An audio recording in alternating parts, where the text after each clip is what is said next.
Há um livro na Bíblia que os primeiros cristãos respeitavam tanto que lhe deram um apelido geralmente reservado para Mateus, Marcos, Lucas e João. Chamava-lhe o Quinto Evangelho. Mas eis o que torna isso estranho. O homem que o escreveu nunca conheceu Jesus. Nunca ouviu uma parábola. Nunca esteve aos pés de uma cruz. Ele viveu e morreu mais de 700 anos antes de Belém. Seu nome era Isaías e o livro que ele deixou é, sem exagero, o livro do Antigo Testamento mais citado em todo o Novo Testamento. Mais até do que os Salmos, em algumas categorias, mais do que Gênesis, mais do que Êxodo. E a maioria das pessoas que o leram ficam confusas. Porque Isaías parece dois livros completamente diferentes unidos à força. Um cheio de fúria, o outro cheio de ternura. Julgamento e depois consolo. Fogo e depois uma canção de ninar. Quase não faz sentido. A menos que você entenda a ideia central que une todos os 66 capítulos. Porque Isaías não é uma coleção aleatória de sermões antigos. É o argumento de um homem ao longo de 40 anos de que a santidade, justamente aquilo que presumimos que impulsiona Deus a se afastar de nós, é na verdade a razão pela qual ele se recusa a nos deixar ir. Deixe-me contextualizar, porque o mundo em que Isaías entrou importa. O ano é aproximadamente 740 a.C. O rei de Judá, um homem chamado Uzias, acabara de morrer. E isso não é apenas um detalhe político. Uzias reinou por mais de 50 anos. Uma geração inteira nunca havia conhecido outro governante. Ele era forte, próspero e bem-sucedido. Até o dia em que entrou no templo e tentou queimar incenso no altar. Uma tarefa que pertencia somente aos sacerdotes. O livro de 2 Crônicas, capítulo 26, versículo 19, diz que a lepra irrompeu em sua testa ali mesmo, diante de todos. O homem que tentou se apoderar do que era sagrado sem ser convidado, passou o resto da vida em quarentena, isolado, impuro. Esse é o contexto. Esse é o terremoto político que abala Jerusalém quando um jovem chamado Isaías entra no templo e vê algo que reescreve toda a sua vida. Isaías capítulo 6, versículo 1, diz: No ano em que o rei Uzias morreu, eu vi o Senhor exaltado e elevado, e a orla do seu manto enchia o templo. O trono terreno ficou vazio, e Isaías vê o verdadeiro trono, aquele que nunca se esvazia. Acima do Senhor estão criaturas chamadas serafins. E vale a pena ler o hebraico aqui com atenção. A palavra serafim significa os ardentes. Vem do verbo que significa queimar ou acender. Não são anjos gentis e brilhantes. São seres em chamas, posicionados ao redor da presença de Deus, e nem mesmo eles podem olhar diretamente para Ele. Cobrem o rosto com 2 asas, os pés com 2 asas e voam com 2. E o que eles estão dizendo? Kadosh, Kadosh, Kadosh. Santo, Santo, Santo é o Senhor dos exércitos. Toda a terra está cheia da sua glória. Essa palavra Kadosh é a essência de todo este livro. Ela aparece em Isaías mais do que em todo o restante do Antigo Testamento junto. E não significa o que a maioria das pessoas pensa que significa. Ouvimos santo e pensamos em perfeição moral, o que é verdade, mas incompleto. A raiz de Kadosh aponta para a separação, para a alteridade, para algo tão completamente distinto que não há comparação. Quando os serafins repetem isso 3 vezes, estão usando o método hebraico de expressar um superlativo absoluto. Não apenas santo, não apenas muito santo. Santo além de qualquer categoria em que você já tenha colocado algo. Único, incomparável, completamente diferente. E aqui está o detalhe que muda tudo. A reação de Isaías não é adoração, é terror. Ai de mim, estou perdido, porque sou um homem de lábios impuros e habito no meio de um povo de lábios impuros. Pois os meus olhos viram o Rei, o Senhor dos Exércitos. A palavra hebraica traduzida como desfeito é nidmeti e carrega a sensação de ser silenciado, destruído, cortado. Isaías não se sente inspirado, ele se sente aniquilado. A santidade não o aproximou, a santidade lhe mostrou a distância. Mas então, um dos serafins voa até ele com uma brasa viva tirada do altar, toca seus lábios e diz: sua iniquidade foi removida e seu pecado foi perdoado. Os ardentes trazem uma brasa viva e, em vez de destruir o profeta, ela o cura. A santidade que deveria ter consumido Isaías é justamente o que o purifica. Essa é a tese deste livro. Esse é o motor por trás de cada capítulo. A santidade de Deus não é uma muralha, é uma fornalha que queima, não para destruir, mas para purificar. É aqui que a estrutura de Isaías se torna fascinante. O livro tem 66 capítulos, e os estudiosos há muito notaram que ele se divide naturalmente em duas metades. Os primeiros 39 capítulos tratam principalmente de julgamento, advertência e da crise assíria da época de Isaías. Os últimos 27 capítulos mudam drasticamente para conforto, esperança e a promessa de restauração. Alguns apontaram um paralelo com a própria Bíblia. 39 livros no Antigo Testamento, 27 no Novo. E embora a divisão em capítulos tenha sido adicionada séculos depois, a mudança temática é inegável. A primeira metade diagnostica a doença. A segunda metade anuncia a cura. E a ligação entre elas, os capítulos 36 a 39, conta a história de um rei chamado Ezequias, que confiou em Deus contra a Assíria, mas depois cometeu um erro catastrófico com a Babilônia. Presságio do exílio que estava por vir. Alec Motyer, um dos mais respeitados estudiosos de Isaías do século XX, propôs uma maneira de ler o livro que ilumina sua estrutura.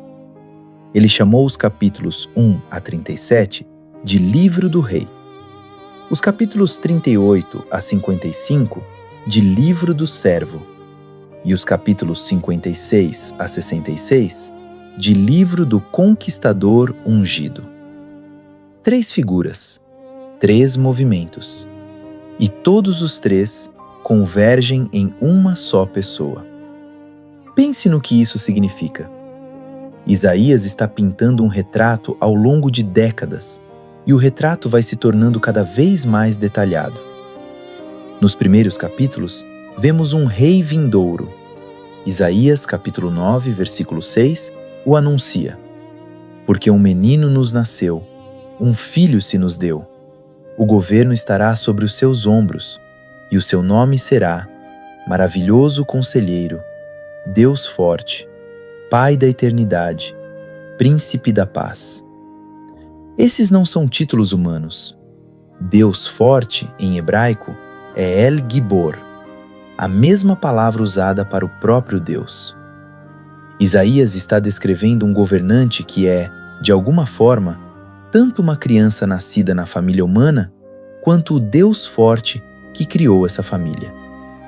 Isaías, capítulo 11, acrescenta outra camada, descrevendo um rebento que cresce do tronco de Jessé, pai de Davi.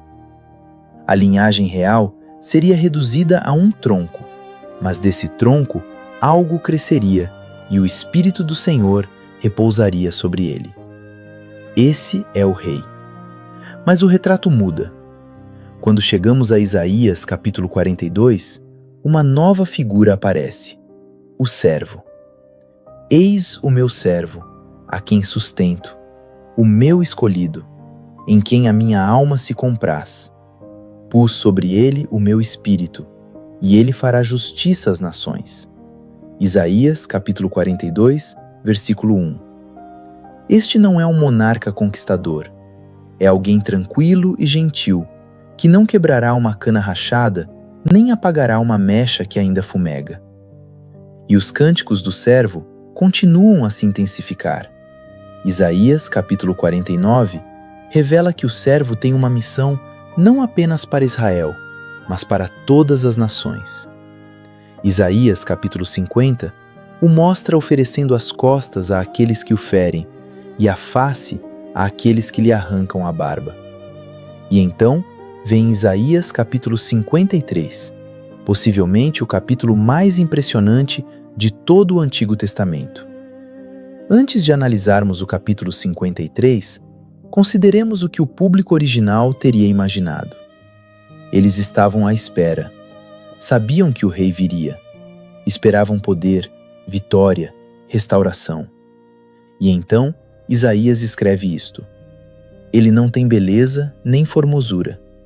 Olhando para ele, não vemos nele nenhuma beleza que nos faça desejá-lo. É desprezado e rejeitado pelos homens, um homem de dores e familiarizado com o sofrimento. Isaías, capítulo 53, versículos 2 e 3. A expressão hebraica para homem de dores é Ish Makovot, e Makov não é uma palavra leve. Refere-se à angústia física, à dor profunda, aquela que faz a pessoa se curvar. Não se trata de tristeza poética, é alguém esmagado. E então o texto faz algo que ninguém esperava. Certamente, ele tomou sobre si as nossas enfermidades e carregou com as nossas dores. Contudo, nós o consideramos castigado, ferido por Deus e afligido. Mas ele foi ferido por causa das nossas transgressões e moído por causa das nossas iniquidades. O castigo que nos traz a paz estava sobre ele, e pelas suas pisaduras fomos sarados. Isaías, capítulo 53, versículos 4 e 5.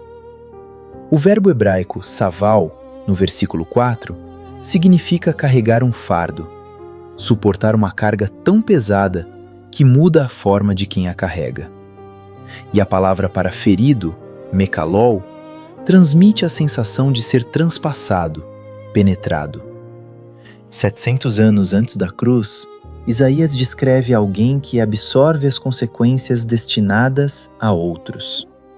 Os 4 cânticos do servo de Isaías, encontrados nos capítulos 42, 49, 50 e 52 ao 53, formam uma das sequências literárias mais notáveis da literatura antiga. Eles transitam da missão ao sofrimento e ao triunfo, e essa trajetória espelha o que os evangelhos registrariam posteriormente com uma precisão surpreendente. O servo silencioso que não ousaria levantar a voz nas ruas. Aquele cujo ensinamento seria rejeitado.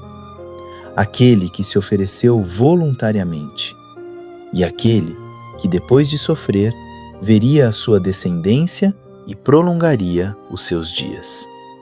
Isaías capítulo 53, versículo 10. Linguagem que implica vida após a morte, uma ressurreição. Se você está encontrando conexões aqui que nunca tinha percebido antes, compartilhe com alguém que gosta de estudar a Bíblia. Inscreva-se para não perder o que vem a seguir, porque estamos apenas começando. Agora, deixe-me mostrar algo sobre o vocabulário de Isaías que a maioria das pessoas passa direto. Isaías tem um título favorito para Deus e o usa aproximadamente 25 vezes ao longo de seu livro. Kadosh Israel, o Santo de Israel. Fora de Isaías, esse título aparece apenas algumas vezes em todo o Antigo Testamento. Algumas vezes nos Salmos, algumas em Jeremias. Mas Isaías não consegue parar de usá-lo. E a razão remonta àquela visão no templo. Quando Isaías viu Deus no capítulo 6, a palavra Kadosh se gravou em sua consciência. Cada sermão que ele prega, cada oráculo que ele entrega, cada advertência e cada promessa revelam-se filtrados por essa única e avassaladora realidade: Deus é santo. Mas eis o que torna o uso desse título por Isaías tão marcante.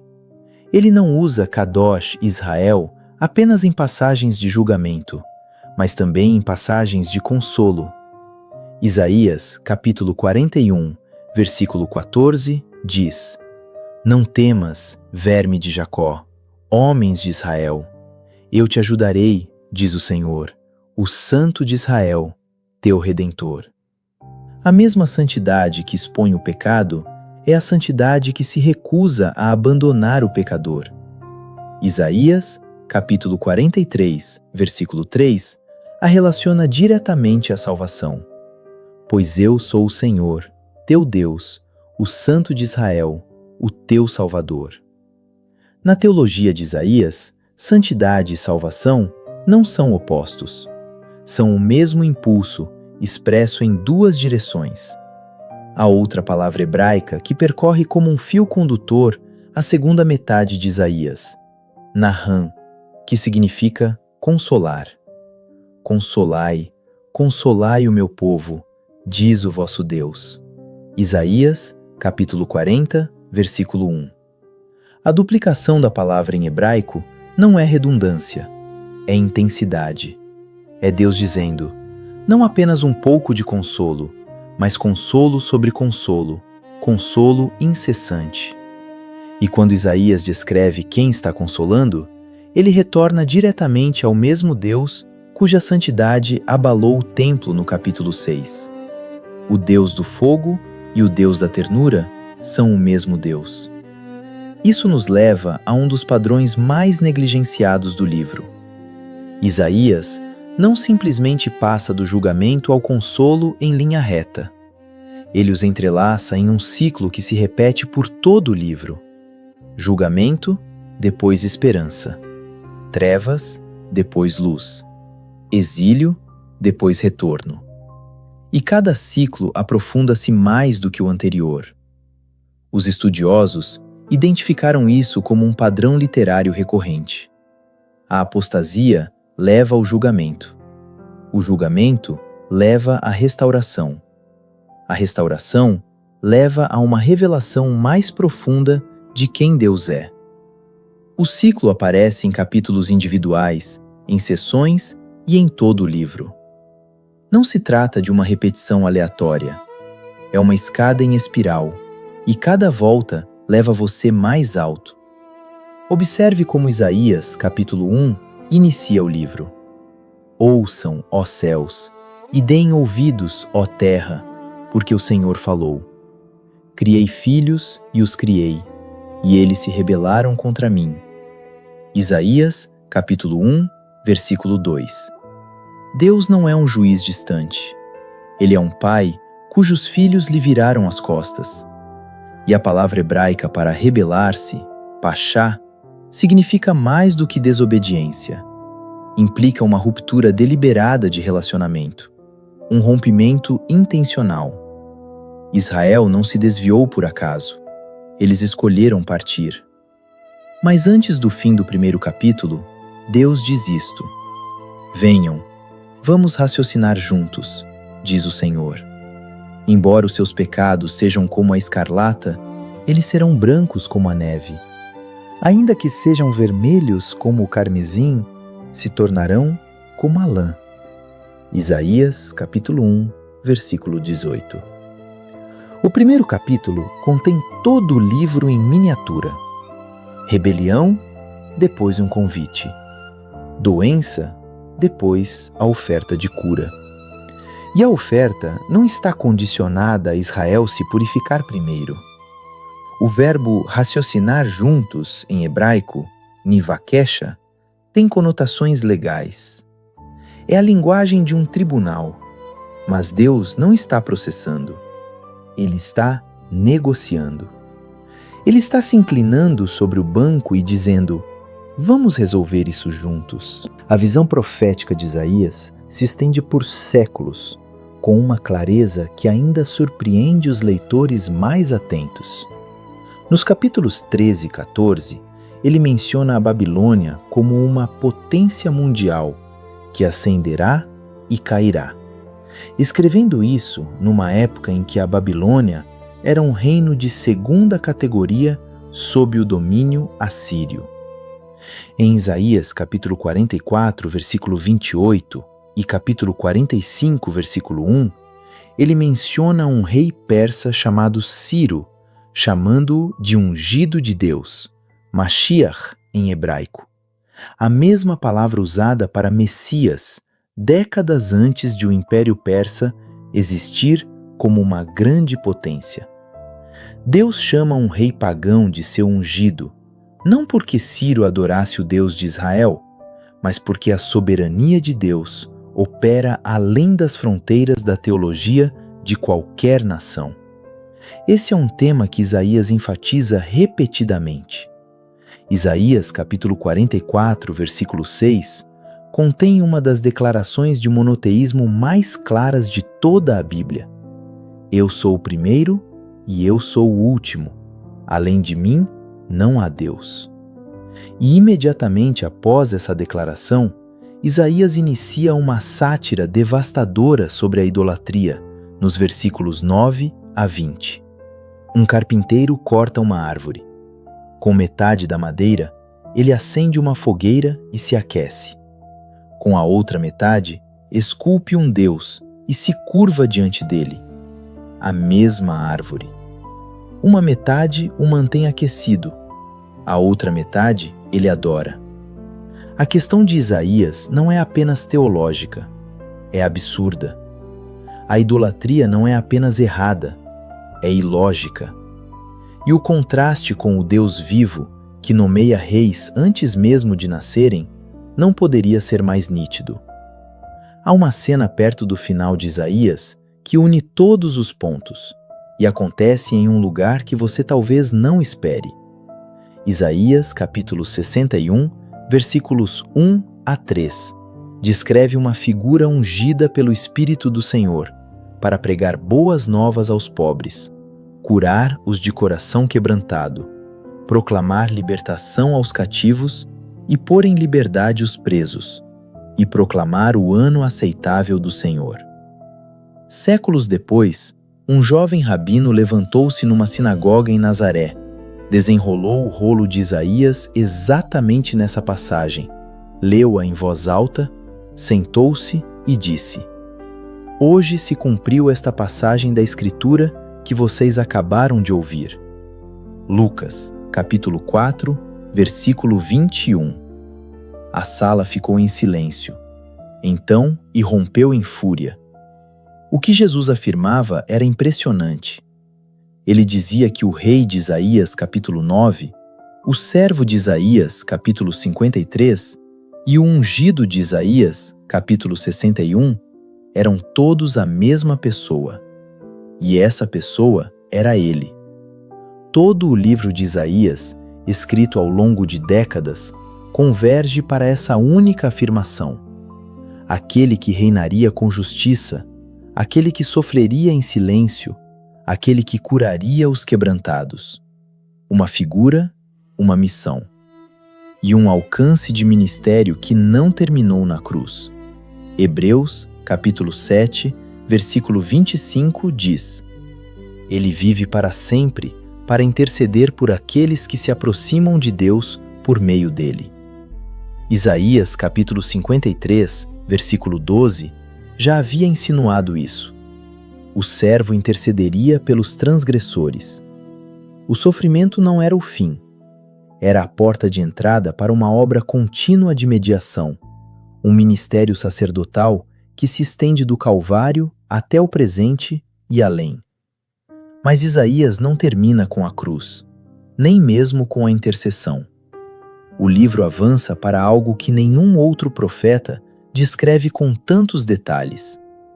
Isaías, capítulo 65, versículo 17, diz: Pois eis que eu crio novos céus e uma nova terra, e as coisas antigas não serão lembradas, nem virão à mente. Isaías, capítulo 66, versículos 22 e 23, acrescenta: Porque assim como os novos céus e a nova terra que eu farei permanecerão diante de mim, diz o Senhor, assim também permanecerão os vossos descendentes e o vosso nome.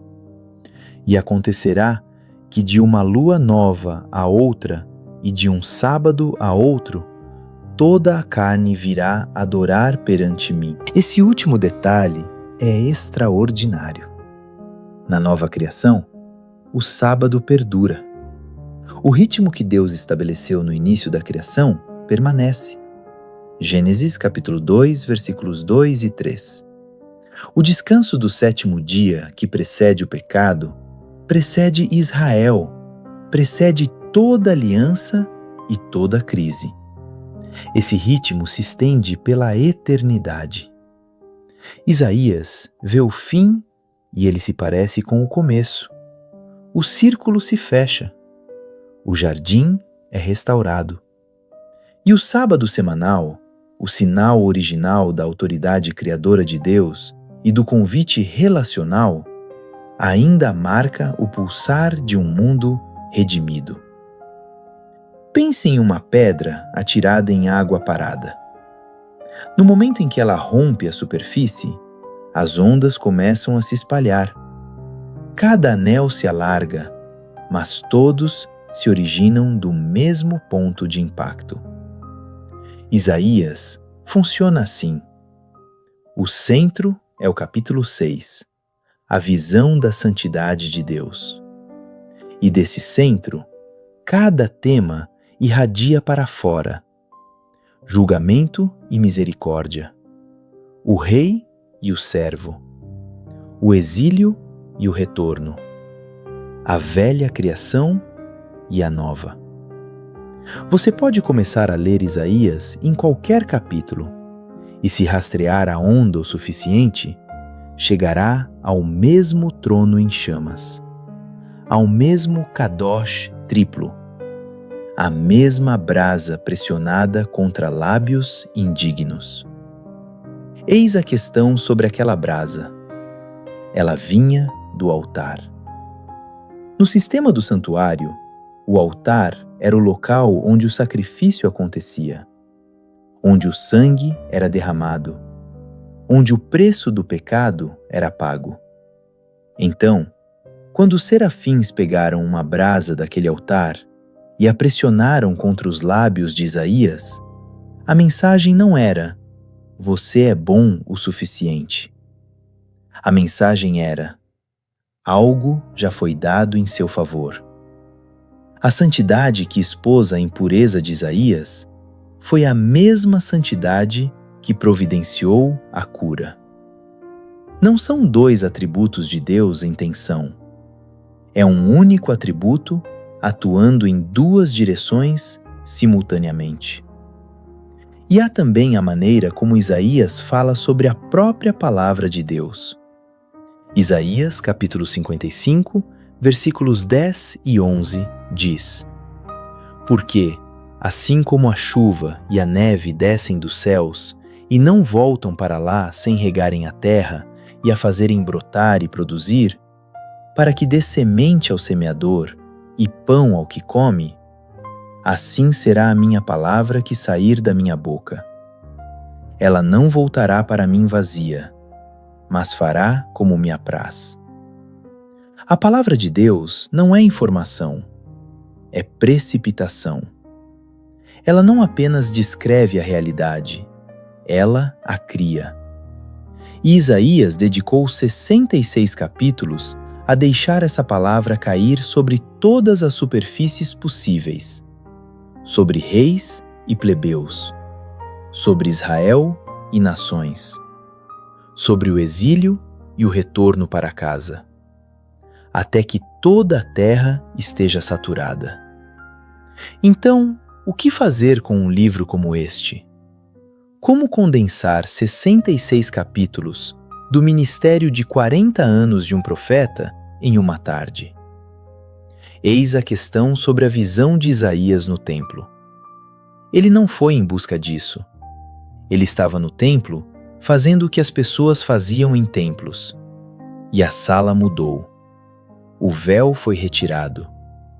E o que o desestabilizou não foi uma nova informação sobre Deus.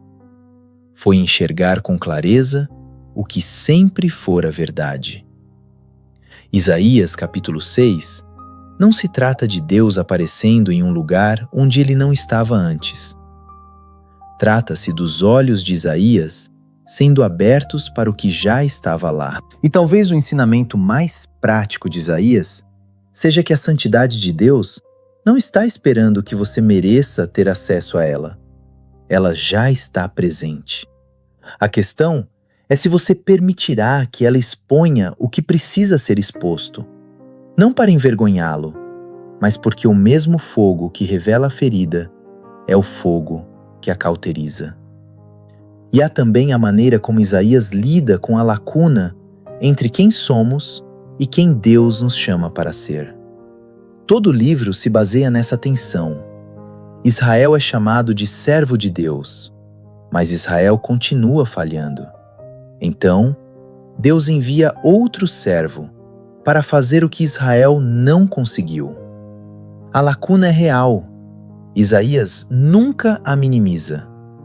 Mas ele também nunca deixa que a lacuna tenha a última palavra. Isaías capítulo 43, versículo 25 diz: Eu mesmo, sou aquele que apaga as tuas transgressões por minha causa, e eu não me lembrarei dos teus pecados. Não por tua causa, mas por causa dele. O perdão de Deus não é uma transação que iniciamos. É algo que o seu próprio caráter exige. A sua santidade não descansará até que tenha concluído a sua obra. E talvez o mais profundo aqui seja o que Isaías diz sobre esperar. Isaías capítulo 40, versículo 31, é um dos versículos mais citados da Bíblia. Mas os que esperam no Senhor renovarão as suas forças. Subirão com asas como águias. Eles correrão e não se cansarão. Caminharão e não desfalecerão. A palavra hebraica para esperar é kavá, e não significa ficar sentado passivamente. Significa unir, como torcer fibras para formar uma corda. Esperar em Deus, no vocabulário de Isaías, não é inatividade. É o processo lento e deliberado de entrelaçar sua vida aos propósitos dele, até que os dois se tornem inseparáveis. E observe a ordem. Primeiro, você voa, depois corre, depois caminha. A maioria das pessoas interpreta isso como um declínio, mas Isaías está sendo honesto sobre como a fé funciona. As experiências no topo da montanha vêm primeiro, depois a corrida da paixão inicial. Mas o verdadeiro teste é a longa caminhada, o passo diário, sem glamour, fiel, um após o outro. E Isaías diz que você não desfalecerá. Isaías escreveu em um mundo em ruínas. Impérios surgiram e esmagaram nações como cascalho. Reis falharam. Templos foram ameaçados. O exílio pairava no horizonte como uma tempestade que não cessava. E em meio a tudo isso, um homem continuava dizendo a mesma coisa, por 1000 caminhos diferentes. O Santo de Israel não se esqueceu de você. Ele não se comoveu. Ele não mudou de ideia. O fogo que você teme é o fogo que o salvará. A última imagem que Isaías nos deixa é a de um novo céu e uma nova terra. Não mais lágrimas de exílio. Não mais ídolos esculpidos em meia árvore. Apenas um descanso sabático que nunca termina, e um Deus cuja santidade se revela ao aspecto mais íntimo dele. 66 capítulos, E cada um deles diz: venham, vamos raciocinar juntos. O convite continua de pé. Se isso mudou a sua perspectiva sobre Isaías, compartilhe com alguém que acha o Antigo Testamento entediante. E se você quiser se aprofundar ainda mais, inscreva-se. Estaremos aqui.